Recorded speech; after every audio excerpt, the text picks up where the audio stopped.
Hello there. Oh, you are. You're gonna destroy my anti-tank placement? Oh, you didn't. Oh, okay. Okay. Ah, see? Double team? Huh? Banshee, I heard it. Oh, I took it down. Beep, beep, beep.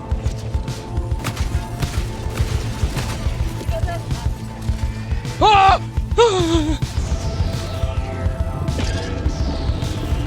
Yeah! Got him! I got the scorpion. I mean, whatever that guy's. Right. Yeah! Another one! Yeah. Here it is. Oh! Oh, nice!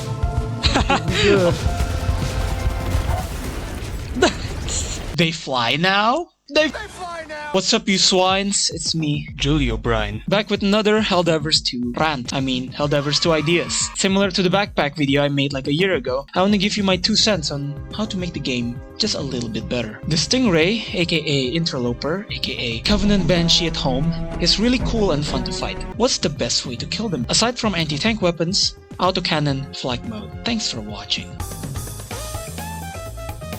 Wait, hold up, that's not the topic of the video. Why did I think this enemy is well designed and that piece of whale isn't? One is heavily armored bullet sponge with no weak point, insane range and ragdoll, and the other is a glass cannon with very obvious telegraphed attacks. The blue ground. Sure, they can still sneak up on you occasionally.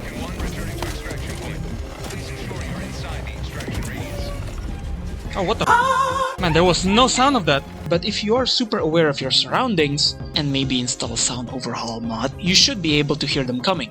I already covered the whale in extensive detail in this video, but here's a recap. They used to be able to two-shot cars, but instead they changed it so they ragdoll you everywhere now. They also added a blue light. Thank you, Arrowhead. Very cool. Their range is still insane, about 200 meters. Their projectile is very fast, similar to the bunker turrets, which means they can one-shot you. He's positioned perfectly!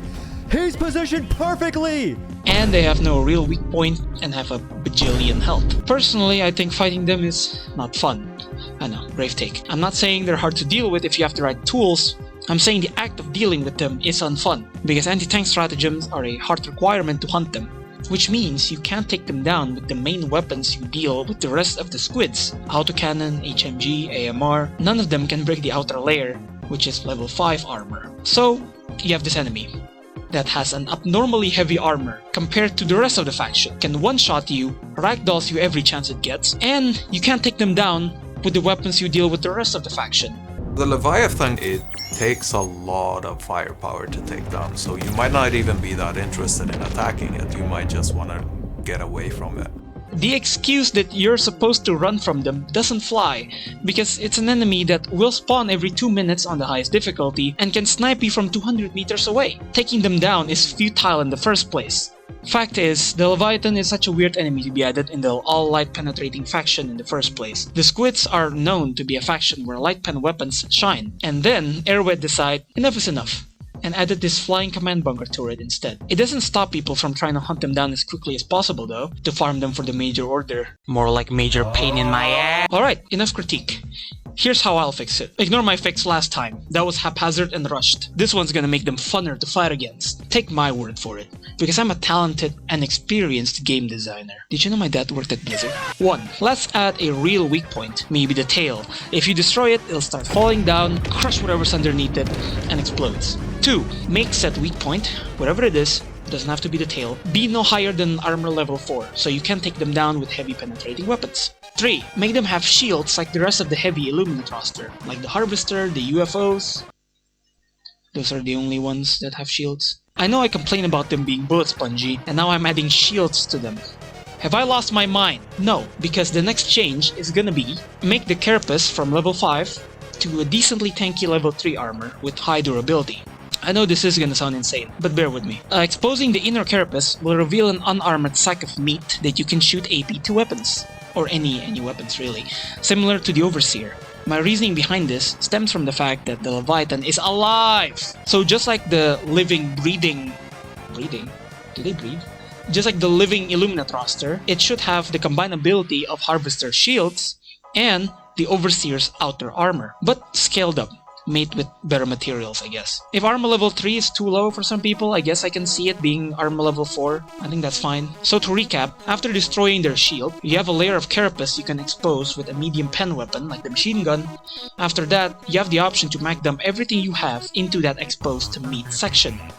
Or even blast it with an anti-tank to take it down faster. So anti-tank still has the same role here, but it can do it faster after taking down their armor first with ballistic weapons. I think my version of the Leviathan has the unique role to be taken down with small arms eventually, and taken down with heavy anti-tank very swiftly, while also being possible to take down with AP4 weapons like autocannon, HMG, and AMR decently quick, especially if you aim for the weak point. I just realized what I'm saying is not exactly very unique, since that's basically the same way you would take down a Bile Titan. I guess don't fix what isn't broken. Alright, let's talk about the breakpoints. Probably 3 recoilless rifle shots to the main HP after the whole outer carapace and shield, and 2 to the tail weak point. So basically, they're like an oversized overseer with shields. So ballistic weapons to destroy the outer layers, revealing a high durability unarmored meat that you can use anything you want on. With my changes, teamwork on the Leviathan is encouraged, having one team taking down the shield and the outer carapace, and the other mag dumping an entire commando onto the exposed spots, or ignore all that and just go for the small tail weak point. I'm not done yet. 6. Make the attack very telegraphed, possibly some sort of laser pointer to the cannon so you know where they're gonna shoot. Or make the ground blue, like similar to the Stingray. We know it's possible, just make the ground blue. Why isn't it possible? It's just not. Why? If it's telegraphed, players have the chance to avoid them. So, instead of it's why is this ground blue? And then and yes, the ground is already blue there on the example I've just chosen, but it's clearly not enough because the blue light doesn't indicate where it's gonna shoot, it indicates that you are under attack. It's different. 7. Slow projectile. Maybe. I still think this command bunker approach to enemy design is absolute so anything to make it different I guess is good in my opinion. But I get it, you know, like it's an alien, they shoot like fastly, yeah, whatever. It's fine. It's fine, I guess. I just want it to be dodgeable. I want it to be fair in the end of the day, right? I don't want it to be like where it's a joke enemy or something. I get why it has to be powerful. I get that. But I just don't want it to be annoying or unfun to fight against. Editing Joel here. Forgot to mention, the Leviathan's turret should have the same health as a bunker turret. They're basically the same. I would argue the Leviathans are just better in every way, since they are attached to a flying whale you can't easily kill. Making it have the same 400 health as the bunker turret, you can easily take them down with AP4 weapons. Next is not my idea, but Clay. Claystatic, glassing, big illuminate laser that comes out of the middle. Well, I'll let him explain it. When I saw this thing, I expected the front thruster to open up and just be a giant harvester beam, and this thing was going to chase me down. That's what I thought when I saw it. I was like, oh my god, this is going to be crazy. Just a giant laser that shoots, and it, like, if it locks you, it chases you. Like, let's say that target does lock you, it chases you around with this giant laser. It's glassing the planet. Kind of explains how they glass those other planets. You know, Leviathans were beaming them. They should also add, like, deep inside of it, so that way you have to be almost directly under it with, like, an EATS or, like, a recoilless. You can shoot right up into it, like, you know, just a little perfect spot, right? And if you hit that spot, you one-shot it, and you get that, like, epic I'm back moment. That's what Helldivers is all about for me, right? It's like those fun moments, those, like, over-the-top, ridiculous interactions with the enemies, and, like, just doing the coolest thing possible. Maybe the turrets do get disabled when it's firing the big laser, that way it's a little more fair, because you wouldn't want to get ragdolled into it. But I think that being able to have an epic cool moment like that, and, like, it's so much fun just thinking about it. And that's it, affixed. A flying bullet sponge that you can avoid, and probably should, since they'll respawn every 2 minutes on Super Helldive anyway, but would be fun to fight, since it's not just sitting in my lawn chair all day, and their attacks are more telegraphed. If you have any thoughts on how brilliant my fix is, leave it down in the comments below. If you instead dislike my idea, and want me to jump off the tallest building I can find, join my Discord server, and leave your kind messages there. Also donate to my coffee. I would like to apologize for the lack of uploads lately. I've been a bit distracted. More Helldivers content to come, that's about it. See ya.